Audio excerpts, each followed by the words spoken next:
तो मैं वंदना शर्मा आज आपको कक्षा 8 का पाठ 4 जिसका शीर्षक है दीवानों की हस्ती। दीवानों की हस्ती एक कविता है जिसकी आज मैं आपको व्याख्या करने जा रही हूँ।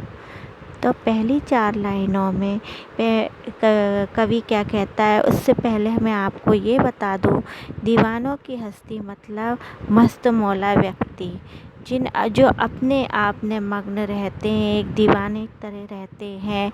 जहाँ भी जाते हैं वहाँ ऐसा माहौल बना देते हैं कि सब और खुशियाँ बिखेरते हैं।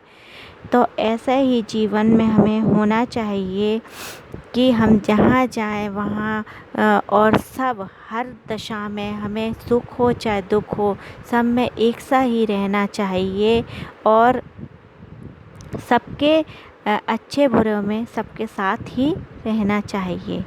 तो आज हम ये कविता दीवानों की हस्ती स्टार्ट करते हैं।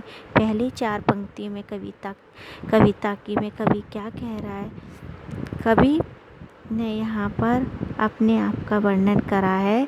हम दीवानों की क्या हस्ती है, आज यहाँ कल वहाँ चले, मस्ती का आलम साथ चला, हम धूल उड़ाते जहाँ चले।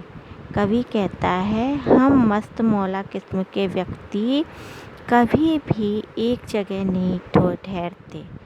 मस्ती का आलम, हमें हमेशा मस्ती ही सूझती रहती है और हमारा मस्ती का आलम ये है कि हम धूल उड़ाते हुए जहाँ चले, हम जहाँ भी जाते हैं अपनी मस्ती की, अपनी दीवाने की खुशबू उड़ाते हुए जाते हैं, अपने अच्छे गुणों को लोगों को देते हुए जाते हैं। आए बनकर उल्लास अभी, आंसू बनकर बह चले अभी, सब कहते ही रह गए अरे तुम कैसे आए कहाँ चले। आए बनकर उल्लास अभी, उल्लास पर यहाँ मतलब है खुशी। तो तुम आए तो अभी खुशी बनकर अभी और अभी ही तुम जा रहे हो, तो तुमने जिनकी मदद करी है, जिन लोगों में खुशियाँ बांटी हैं, आंसू बनकर उनके आंसू बह चले कि ये खुशी बांटने वाला व्यक्ति अभी तो आया था, अभी जा रहा है। अच्छे व्यक्ति की चाह किसको नहीं होती। सब कहते ही रह गए अरे तुम कैसे आए और कहाँ चले, तुम कहाँ से आए थे और कहाँ को जा रहे हो।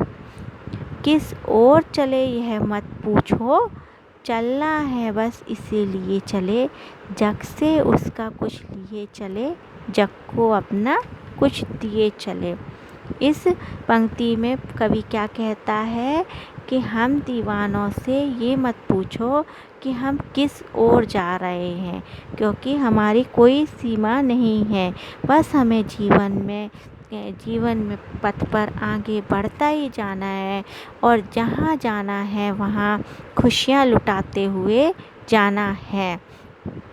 हमारी मस्त मौला ज़िंदगी ऐसी होती है कि मस्त मौला लोग जो होते हैं वो दूसरों के साथ अपना समय बांटते हैं, सुख व दुख के पलों को बांटते हैं व सुख व दुख के अनुभवों को लेकर हमें एक समान रहना चाहिए। दुनिया में प्यार की कमी है। कविता में कवि यही संदेश देना चाहते हैं। हम जग से कुछ लिया चले, जग को हमने कुछ दिया और जग से हम अपना कुछ लिए चले। इस दुनिया में वैसे तो स्वार्थी आदमियों से बहुत दुनिया भरी पड़ी है।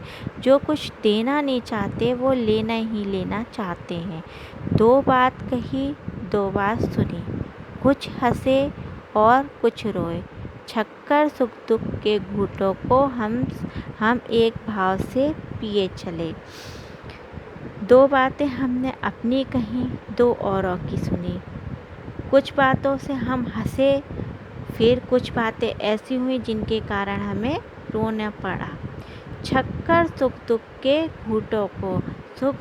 घूंटों को हमने पेट भरकर पीते गए अपने मन में समाते गए और सब दूर हमने खुशियाँ बांटने की ही कोशिश करी है। ये हमारे मस्तमौला व्यक्तियों का जीवन है। जीवन की पथ पर हम आगे बढ़ते ही जाते हैं। हम भिखमंगों की दुनिया में स्वच्छंद लुटाकर प्यार चले। हम एक निशानी सी उर पर ले असफलता का भार चले। हम भिखमंगों की दुनिया में इधर आजकल लोग बाग लेने को तो खूब बैठे रहते हैं और देने के लिए उनके हाथ नहीं उठाते। हम ऐसे लोगों के लिए भी अपना प्यार लुटाकर, प्यार देकर चले, आगे बढ़े, उन्हें निशानी दी और कभी भी हमें असफलता हमारे जीवन में घर नहीं करना चाहिए। हमें हर चीज़ में एक समान होना चाहिए। ये नहीं कि सफलता होने पर हम बहुत खुश हों और असफलता होने पर दुखी हो जाएं। हमें सभी समय पर एक जैसा होना चाहिए। यही हमें गुण होना चाहिए। अब अपना और पराया क्या, आबाद रहे रुकने वाले। हम स्वयं बंधे थे और स्वयं अपने बंधन तोड़ चले। आखिर की 4 लाइनों में कवि कहता है कि मस्तमौला व्यक्ति ऐसे होते हैं कि वो अपने को किसी से पराया नहीं मानते। वे सबको अपना परिवार मानते हैं, सभी को एक समान मानते हैं। जो लोग तेरा मेरा करते हैं, कभी उनके लिए भी अच्छाई की कामना करते हैं।